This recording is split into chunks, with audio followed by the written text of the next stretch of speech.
آپ سب محبت کے ساتھ بیٹھیں، ادب کے ساتھ بیٹھیں، یقین کے ساتھ بیٹھیں، اور یہ عقیدہ رکھ کے بیٹھیں کہ ہم نہیں آئے، ہمیں انہوں نے بلایا ہے۔ یہ میں کا بھی تھوڑا سا پھڈا ہے نا، کیونکہ جو آنے والے ہوتے ہیں اکثر یہی سمجھ کے بیٹھے ہوتے ہیں جی میں آ گیا ہوں۔ نہیں بھائی، میں کہاں سے آ گیا، آتے ہیں وہی جن کو سرکار بلاتے ہیں، خود نہیں بندہ آتا، خود نہیں بندہ آتا۔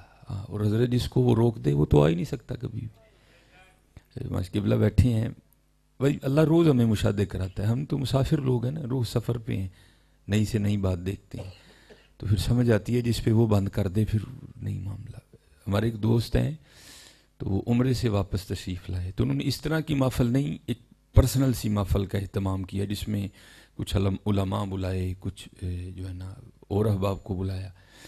تو آپ کو پتہ ہے اگر آپ کسی ایسے شخص سے ملنے چلے جائیں کہ جو مدینہ پاک سے واپس آیا ہوگا، تو جو سب سے پہلے آپ کی ضیافت ہوگی وہ کھجور اور آب زمزم سے ہی ہوگی۔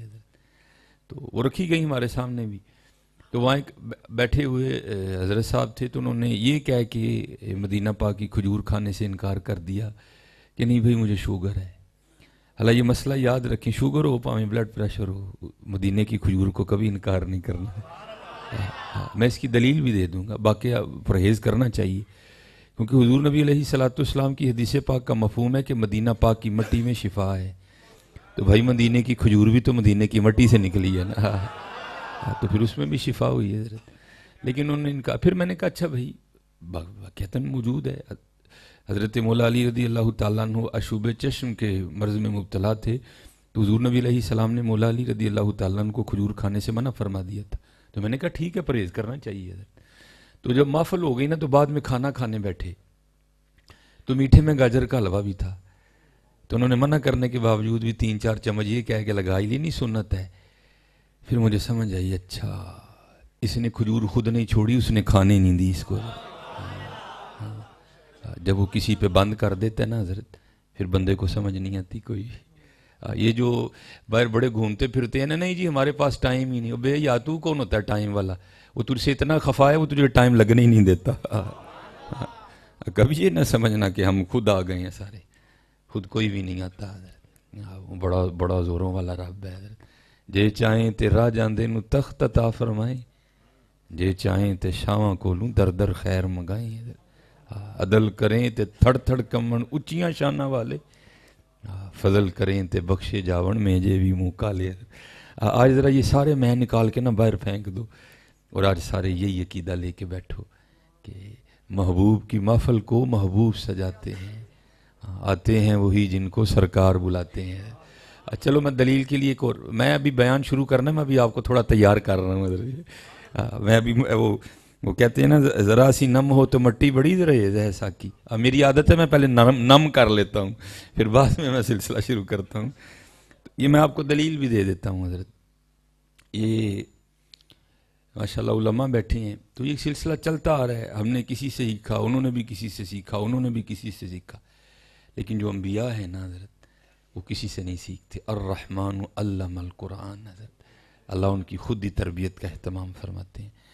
تو لکھا ہے کہ ایک روز حضرت موسیٰ علیہ السلام کوہ طور پر حاضر تھے، تو اللہ پاک نے پوچھا میرے کلیم کو بچپن کا دوست ہے آپ کا؟ عرض کی رب کریم ایک درزی ہے وہ میرا بچپن کا دوست ہے۔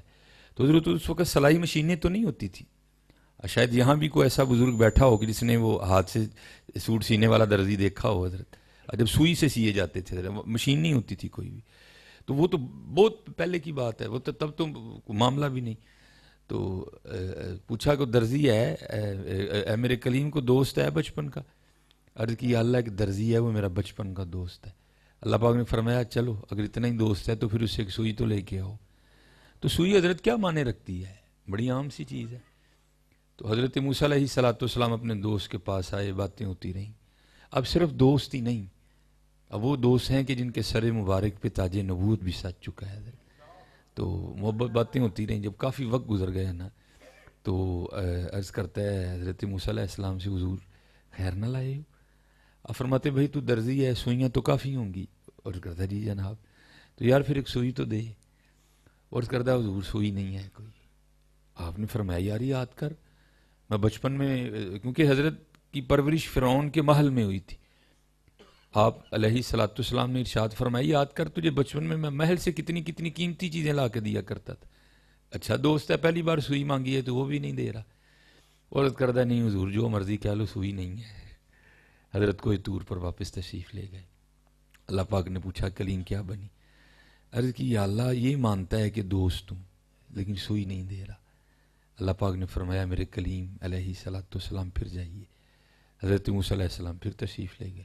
وہ قدموں میں گر گیا, سوئیاں بھی آپ کے قدموں میں ڈال دی. حضور معافی دے دیو, غلطی ہو گئی, یہ آپ نے تو ایک مانگی تھی ساری لے جائیں. آپ بڑے حیران ہوئے, پہلے ایک نہیں دے رہا تھا, آپ کہتے ساری لے جائیں. بہرحال ایک سوئی لوئی اور کوہ طور پر گئے. اللہ پاک نے پوچھا میرے کلیم کیا بنی؟ عرض کی اللہ پہلے ایک نہیں دے رہا تھا, اب کہتا ہے ساری آپ کی ہیں. فرمایا کلیم پہلے بھی اس کے دل میں نے ڈالا تھا, اب بھی میں نہیں ڈالا ہے. خود نہیں ہوتا حضرت جی. وما تشاؤون الا ان یشاء اللہ رب العالمین یفعل اللہ ما یشاء فعال لما یرید. یہاں خود کوئی آ ہی نہیں سکتا حضرت. فضل اللہ یؤتیہ من یشاء واللہ ذو الفضل العظیم. فی قلوبہم مرض فزادہم اللہ مرضا. اس لیے میں اب آپ سے کہا کرتا ہوں جب کبھی بھی یہاں آنا نصیب ہو نا تو ایک سجدہ شکر کا کر لیا کرو. یا اللہ مہربانی ہے پھر بلا لے. ہاں حضرت ایک گناہ جو ماں پیو دیکھے دیوے دیس نکالا. میں بڑے لوگوں کی باتیں نہیں کر رہا حضرت, باقی ہم سے ہمارا کیا چھپا ہے حضرت؟ کیا ہمیں ہماری راتوں کا نہیں پتا کیسی ہیں؟ کیا ہمارے دن ہم سے چھپ گئے؟ ہمیں سارا ہی پتا ہے حضرت. تو میاں صاحب کیا کہتے ہیں ایک گناہ ماں پیو, بھائی آپ ایک دن بھائی کی مرضی کے خلاف کر کے دیکھو وہ آپ پہ دروازہ بند کر لے گا. جس کے ساتھ سارا بچپن گزرا ہے, جوانی گزری ہے, وہ بھی آپ پہ دروازہ بند کر دے گا. لیکن قربان جاؤں ایک گناہ جو ماں پیو دیکھے دیوے دیس نکالا, لاکھ گناہ پیا میرا مولا ویکھے پردے پاون والا. جب بھی آنے کی توفیق ہو سجدہ شکر کرو, یا تیری کرم نوازی تو نے پھر بلا لیا. ٹھیک ہے جی, آج یہ ذہن رکھ کے بیٹھنا ہے کہ میں نہیں آیا, وہ جو انہوں نے بلایا حضرت. دیکھو تو صحیح نا حضرت, انہوں نے بلایا حضرت. پھر انشاءاللہ کیونکہ یہ جو میں کی بیماری ہے یہ بڑی خطرناک بیماری ہے, بہت خطرناک ہے. شیطان کو لگ گئی تھی نا تو اتنی اللہ کو ناپسند ہے, اتنی عبادت کی تھی, چلو موقع دے دیتے ایک, اس کو موقع بھی نہیں دیا. اس نے کیا کہا انا خیر منہ خلقتنی من نار وخلقتہ من طین. موقع ملا ہی نہیں, وہاں ہی آ گیا آرڈر واستکبر وکان من الکافرین. یہ اتنی اس کو ناپسند ہے, اس لیے اس سے بچ کے رہنا ہے. تو میں جو ہمارے جوان بچے ہیں میں ان سے بھی کہوں گا بھائی حالی سٹیٹس ہی تو نہ لگایا کرو, ذرا گہرائی میں تو بھی جایا کرو نا. بابے بلے شاہ نے کیا دیا ہے حضرت, تو کیا کہتے ہیں حضور پھولاں دا تو عطر بنا ہے. ذرا گہرائی میں بھی تو جاؤ نا حضرت, کہ حضور بلے شاہ قادری شتاری رحمۃ اللہ تعالی نے کہا کیا ہے حضرت. یہ دیکھیں نا حضرت, یہ یا تو تھوڑی سی میں بھی لگا کے ہیں, تھوڑی سی لگائیے لیکن خوشبو آ رہی ہے. تو ذرا بات کی گہرائی میں جانا کہ حضرت کیا فرما رہے ہیں. پھلاں دا تو عطر بنا, عطر دا پھر تو کڈ دریا. تو یہ نہیں کہہ رہے کہ کوئی دریا میں سے تو ایک دو چار بوندیں لے کے خود کو لگا لے, نہیں. کیا کہتے ہیں پھلاں دا تو عطر بنا, عطر دا پھر تو کڈ دریا, دریا وچ پھر تو ڈبکیاں لا, مار دے چھال دریا وچ. تو کیا کہتے ہیں پھر بھی تیری بو نہیں جانی پہلوں اپنی میں مکا. میں کا ہی تو رولا ہے حضرت, اگر میں نہ ہو تو پھر تو ہی تو ہے حضرت جی. یہ میں کا تو رولا ہے سارا حضرت. اس لیے اس سے بچ کے رو حضرت, اور جتنا اس سے بچتے جاؤ گے اتنا ہی کرم ہوتا جائے گا حضرت. کیونکہ کسی صوفی بزرگ انہوں نے بات ہی ختم کر دی, کہتے ہیں جس کو میں کی ہوا لگی, جس کو میں کی ہوا لگی اسے نہ پھر دوا لگی نہ دعا لگی, وہ گیا کام سے حضرت جی. اس لیے اس سے بچ کے رہنا ہے حضرت. اس سے بچ کے رہنا ہے. پھر انشاءاللہ دیکھو پھر ہوتا کیا ہے.